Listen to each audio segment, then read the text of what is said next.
Por aquí en Cómo quieres que cuente estrellas, blog y canal de reseñas de cómics, de películas, de series, algún libro de vez en cuando y gatetes graciosos en los shorts que no son míos, pero yo comparto con todos vosotros porque me meo de la risa viéndolos. En fin, ¿qué os traigo hoy? Bueno, pues hoy os traigo un cómic. Un cómic que es La fortaleza de papel de Osamu Tezuka. Cómic publicado en este 2023 por Planeta Comics, tapa dura. Ahí tenéis al amigo Tezuka, ¿vale? Y es un cómic que la verdad que me ha gustado muchísimo. Osamu Tezuka, ya fallecido el hombre hace, pues yo creo que unos 30 años, es reconocido como el rey o el maestro de los mangas, de los mangakas de la segunda mitad del siglo XX. Muchos mangakas han inspirado en él y en sus historias para desarrollar sus carreras. Tuvo una vida muy prolífica. El tipo publicó en revistas, sacó cómics suyos aparte y siempre estuvo trabajando al pie del cañón, incluso haciendo series animadas. ¿Quién no recuerda Astro Boy, por ejemplo? Por citaros algunas, así por encima. E incluso, bueno, yo lo admiro tanto que mi propio nombre, Duncan de Gross, que es mi alter ego, que uso desde hace muchísimo tiempo, tanto en el blog como en el canal, incluso en correos electrónicos, viene del último villano, que se llamaba Duncan de Gross, el último villano para una serie de animación que hizo el propio Osamu Tezuka, conocida en España como Destello Azul, que la emitió Telecinco en el año 90 o 91, creo que fue en 91, y que yo, por cierto, pues no he conseguido hacerme con ella. He conseguido ver alguna cosilla en árabe y en japonés, pero no he conseguido hacerme con la serie en castellano de Destello Azul, ni escribiéndola en su día a Telecinco. Pero en fin, bueno, ahí está. Entonces yo lo admiro muchísimo, tengo bastantes cómics de él, no tantos como lo que me gustaría, no tengo más de 12 o 13, me gustaría tener más, y cada vez que sale algo con un buen precio intento hacerme con cómics suyos. De hecho, La fortaleza de papel, lo podéis encontrar por 15 euros, escasos 15 euros, y creo que merece muchísimo la pena. 186 páginas, 186 páginas. Como podéis ver en la portada, la propia caricatura del Osamu Tezuka, que él se pintaba así, con esa narizota y tal, muy caricaturesco. Tanto es así que, bueno, él llegaba a protagonizar muchas veces su personaje Tezuka. Solía aparecer en muchísimos de sus cómics, sobre todo finales de los 40 hasta los 50, 60, después siguió apareciendo. Él mismo decía que era como Alfred Hitchcock cuando aparecía en las películas y tal. Es un cómic que a mí me ha gustado mucho por su vertiente autobiográfica, porque al fin y al cabo es una autobiografía. Tiene una parte muy interesante en la que nos narra sus propias experiencias desde el año 44 hasta que finaliza la Segunda Guerra Mundial. Él es apenas un crío de 16, 17 años y está listado en el ejército, forzosamente. Él tiene muy claro que quiere dibujar manga, pero el ejército japonés, que está recibiendo por todos lados y necesita el máximo número de manos posible para sobrevivir, pues lo pilla y lo manda a currar en distintas cosas, lo manda a trabajar en distintas cosas.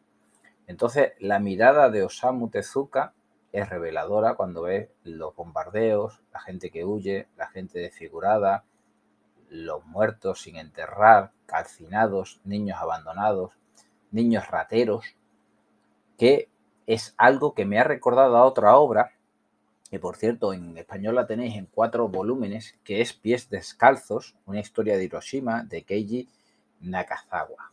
Esta, que por cierto, esta la tenéis en 4 tomos, pero yo solamente tengo el primero aquí, los otros 3 están por ahí.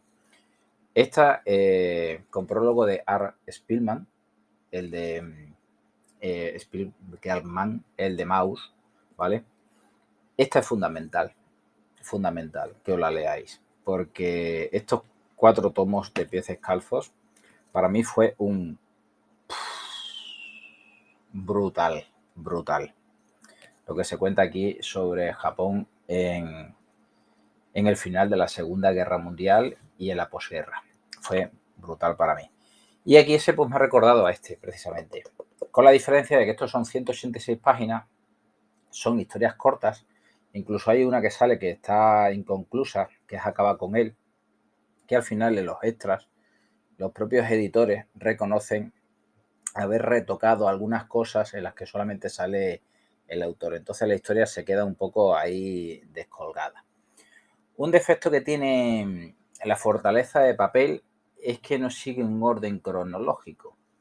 Es decir, comienza con el final de la guerra, con la posguerra, vemos a Tezuka en Nueva York intentando triunfar y hacer negocios y el choque cultural que tiene él con los estadounidenses y supongo que el resto de japoneses después de la Segunda Guerra Mundial. Después vemos al Tezuka joven que intenta sobrevivir, el Tezuka que se enamora por primera vez o le da un beso a una chica por primera vez.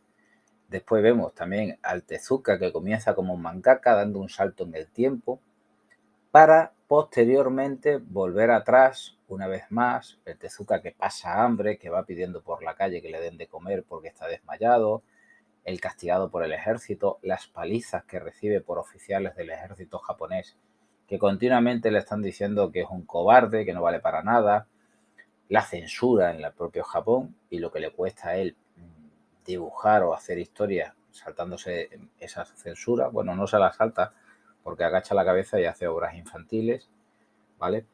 Pero todo eso está muy bien narrado aquí en 186 páginas escasas.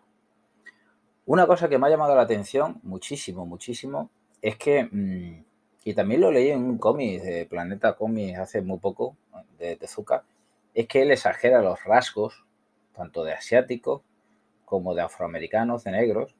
A los negros los pones con los labios anchos, negros como un tizón. Y la propia Tezuka Production, me parece que al final quien firma uno de los extras finales, la última página ya cuando has concluido el cómic, a los lectores se llama, Tezuka Production y la propia Planeta Comic, piden como un poquito de disculpas por si alguien se siente ofendido ante lo caricaturesco en estos dibujos de Osamu Tezuka.